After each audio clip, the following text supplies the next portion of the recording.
Looks like you found that easier than I expected. Yeah, thankfully it was pretty straightforward in the end. You made it sound like we'd be carving statues out of fruits or something. Well, brace yourself, because the next step is anything but straightforward. I'll be using this cold press to extract flavor compounds from the ingredients. What's a cold? A kind of special food processor I got the Fontaine Research Institute to make for me. It uses cold temperature extraction to isolate the essence of cooking ingredients, which can then be used to flavor dishes more precisely. But this isn't exactly standard kitchen equipment, so that probably didn't make a whole lot of sense. Let me give you a demonstration instead. Okay. Custom-made equipment from the Fontaine Research Institute, huh? That's some pretty high-tech food prep. Paimon's never used anything this weird before. Cool. No, weird.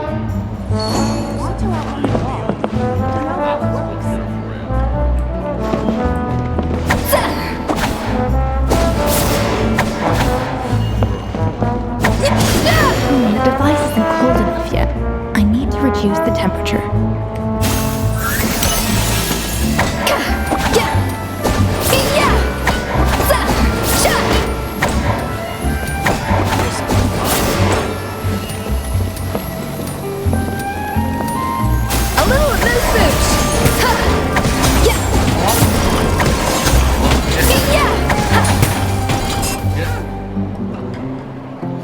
Done. These are the flavor compounds extracted from our ingredients. I processed all the fruit you chopped up earlier. Wow! Even the smell is so much more concentrated. What next? Do we add all this stuff in? Absolutely not! Throwing everything in at once will ruin the balance of flavors. We have to go slowly and carefully to calibrate the exact flavor we want. I'll demonstrate again. Now. Watch closely. Okay. Fuck. Slowly and carefully. Not a drop too much, and not a drop too little. Oh boy.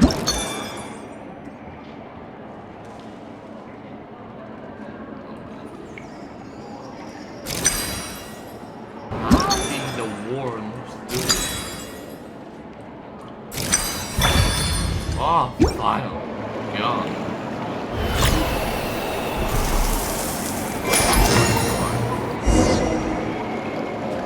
And voila! Now it's your turn. Oh boy.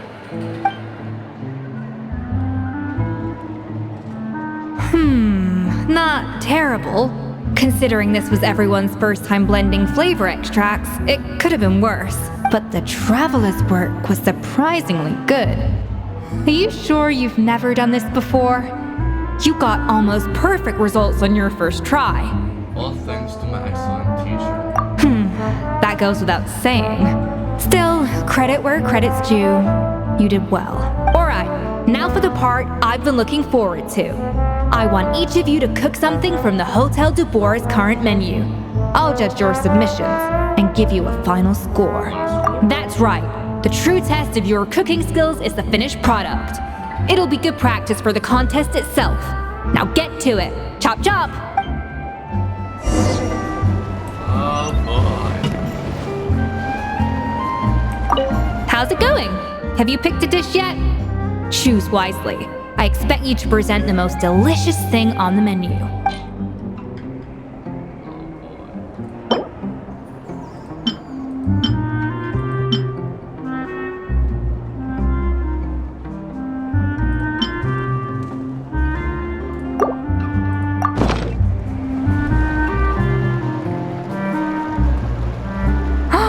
Look at that! With the grace of a snow-winged goose, as I like to say. Now, let the grating commence.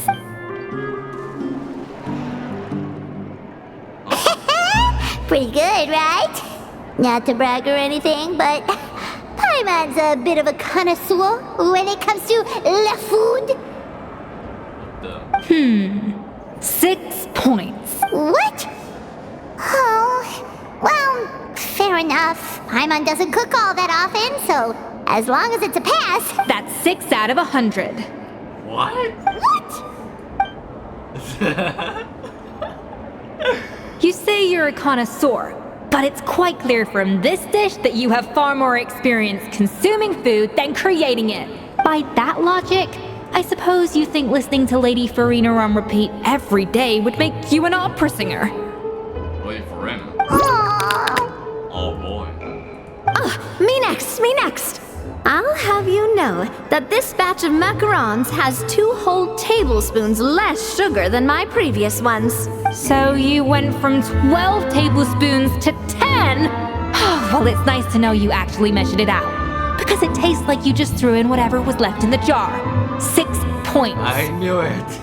Aw, I knew it. I knew it. Thanks. She's a harsh judge. Now to the final dish. So, what do you think? this is our last hope. 8 points. What? Oh, darn. That's barely higher than what we got. Not exactly. The color is spot on. Beautiful aroma. Excellent presentation. I have to give this one 8 points out of 10. Maybe even 9 points. Huh? How did you pull that off?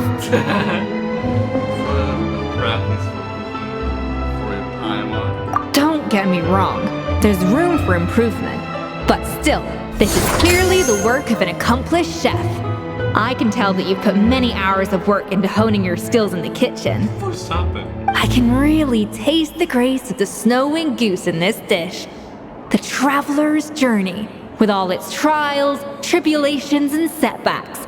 Not to mention the frustrations of having a picky eater for a partner. Hello? Hey, you made that last part up. No way did you taste that. Well, it looks like I lost fair and square. I guess you'll be taking the Traveler as one of your assistants then? But if it takes 3 chefs, that still leaves 1 slot remaining. Maybe Paimon and Navia should keep practicing and see how it goes? Chef Escoffier, Oh, it's Hilaire. What brings you here? I heard the news about the cooking contest. You're doing gâteau de bois, right?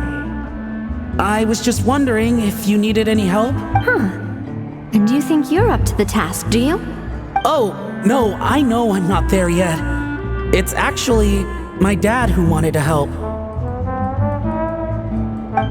Firma, last I heard, you could barely get out of bed.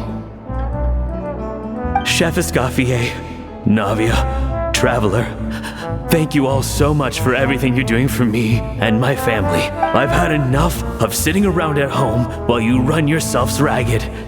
If you let me, I'd like to help you win this cooking contest. Yeah, I was gonna say the same thing.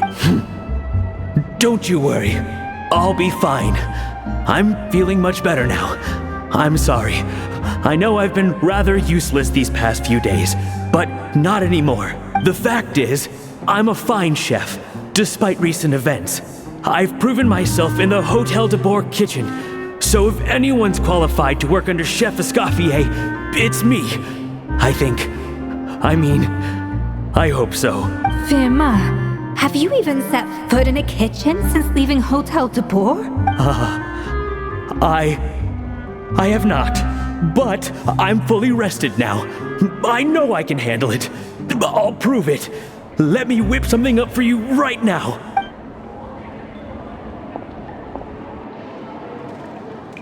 What the hell is happening? What the?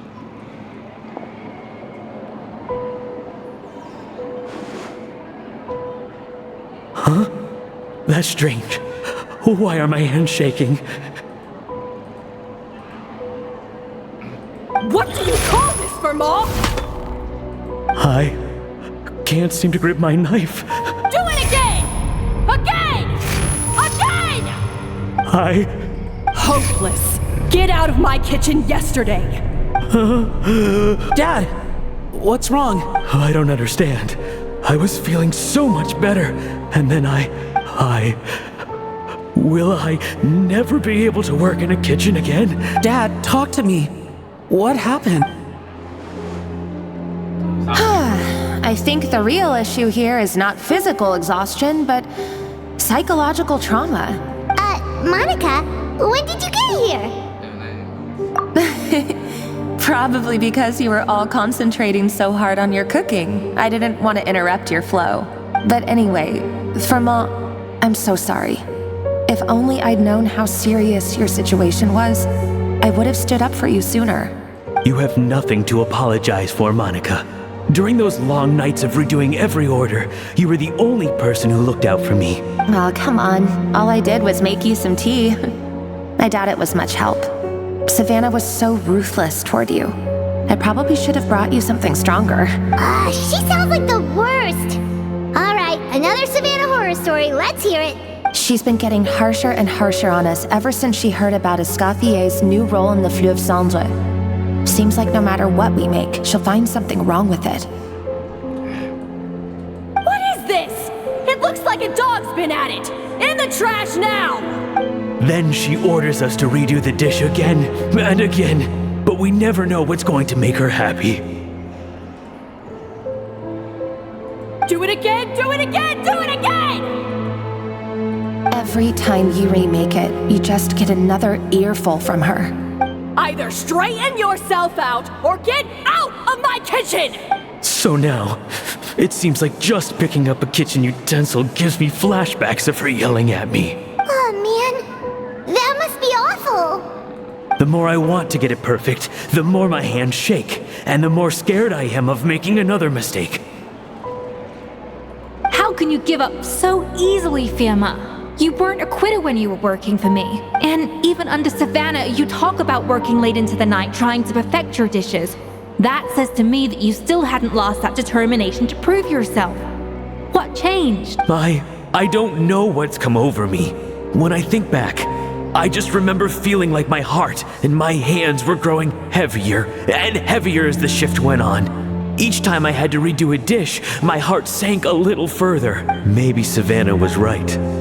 Maybe I am just hopeless at this. No. Dad. I see. Well, it sounds like there are some deep issues at work here. Ones that won't be resolved by merely seeking compensation. I will win this contest, and after that, I encourage you to approach Savannah and talk this out. But what if you can't find another assistant in time? Clearly, I'm in no state to help out. You think being one person short will ruin my chances? Let's not forget, I taught you and her everything you know. Even if I had to go it alone, I would present the perfect gâteau. Oh, well, Paimon and Nadia will still keep practicing, just in case. And so will I. Yeah, and if worse comes to worse, we can always get the Spina di Rosula to put out an emergency call for chefs. There's gotta be someone out there, right? Actually, I thought maybe I could help. That's sort of why I'm here. What? Why didn't you say so? I was going to, but then, well, this is the first chance I got. You do this for us? Thank you so much, Monica. All right, fine by me. But aren't you still working for Savannah? Joining the other side seems like a guaranteed way to put your future employment in jeopardy. I know, but it's all right. I've made up my mind. But the way things are, I can't keep working for Savannah much longer anyway. Unless I want to become the next Firma. I'm done with sucking it up. It's time to try and turn things around. If this cooking contest can get Savannah to see the error of her ways, then I'm sure she'll forgive me for this. You're right. Whoa! Paimon didn't think we'd be poaching from Savannah's staff to get our third person, but there you go. Anyway, Monica's a professional chef, so nothing could possibly go wrong now. Great! Then it's settled. And to congratulate you all on making the team, I propose a Spina-sponsored meal to celebrate. Spina sponsored? Wait, you mean I'm cooking? Well, I promised the traveler a feast in the Fleuve Cendre. And I know how much you've been looking forward to it. Yeah! Feast, feast, feast! All right, if you insist, then prepare for some of the finest food if you're alive. Oh, I will. Sophia. opt for a huge variety of dishes. Thankfully, both of us are skilled enough that even though it was our first time working together, we had to work agreed. That's not a bad idea, actually. Wait, hold on. You need to finesse that further. Plenty of praise.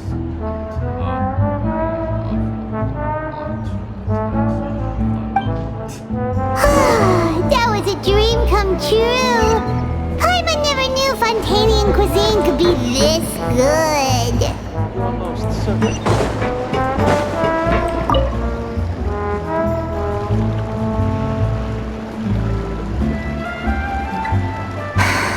Why, Savannah? Why? Oh, nothing. I was just flicking through the original Codex de Bois. I wanted to see if there was anything I'm missing. Something I hadn't noticed before. That might explain why Savannah's so desperate to get her hands on it. But I can't find anything. It's just some hastily scribbled recipes in between diary entries from Modeste's adventuring phase. And most of it's not even legible anymore. The copy I gave her not only has all the recipes in full, but even includes my own private tips and notes from years of experience. Surely that's infinitely more useful than this old thing. Yeah, maybe. Still, it's just hard for me to imagine that the Savannah I knew would go to all this effort just to make a point. We were. At least I always thought we were. She was a little shy, but meticulous with everything and everyone she dealt with. She made a few mistakes here and there, but she was quick to correct them whenever they were pointed out. And she was always striving to improve as a chef. Those qualities are why I recommended her to replace me as head chef. I never imagined for 1 second that she'd cause Fiamma and the other staff so much grief. It sounds like you feel horrible. Well, I mean to an extent, of course. I pushed hard for her to get the role. And the idea that she turned out like this because of me is difficult to come to terms with. I wonder if this is how Modeste felt back when he was writing the Codex. Yes, with his good friend and co-founder of the Hotel de Bois, Savelli. The story goes that after Modeste unveiled his Gâteau de Bois and was hailed as a culinary genius, he was admired and adored by all. But his newfound fame slowly drove him and Savelli apart. Unlike Modeste, whose every new creation was an instant hit, Savelli seemed to face setbacks every turn. Doors that would swing wide open for Modeste would shut in Savelli's face. And with Modeste being whisked off to all manner of functions by his celebrity friends, he had less and less time to discuss the culinary arts with Savelli. People started gossiping about Savelli, and their relationship between the two gradually soured. Everything came to an abrupt end when Modeste, still in the prime of his life and still hailed as a genius, suddenly died from an acute illness. And that was it. They neither had a decisive split, nor got one rumor had it that Savelli actually killed Modeste out of jealousy, even as the latter was hoping to make amends. Unlikely. It's a popular theory, but there's no real basis for it. At least there are no records of Savelli ever being convicted of a crime. Still, beyond a point, there's no way of knowing what truly happened in the past. All we can do is try to make sure the present doesn't quite go as badly. And that's why I have to win this contest tomorrow. Then get the truth about everything that's been going on, even if it means cracking her open like a nut. With me on the team, there's no way we can lose. Really? Well, I like the confidence. Don't let me down tomorrow, then. You better bring your A game. Did you hear the news? Escoffier's coming back for a cooking contest. Wait, seriously? Escoffier in a cooking contest? Now that I gotta see. I don't get it. Why would anyone in their right mind challenge her?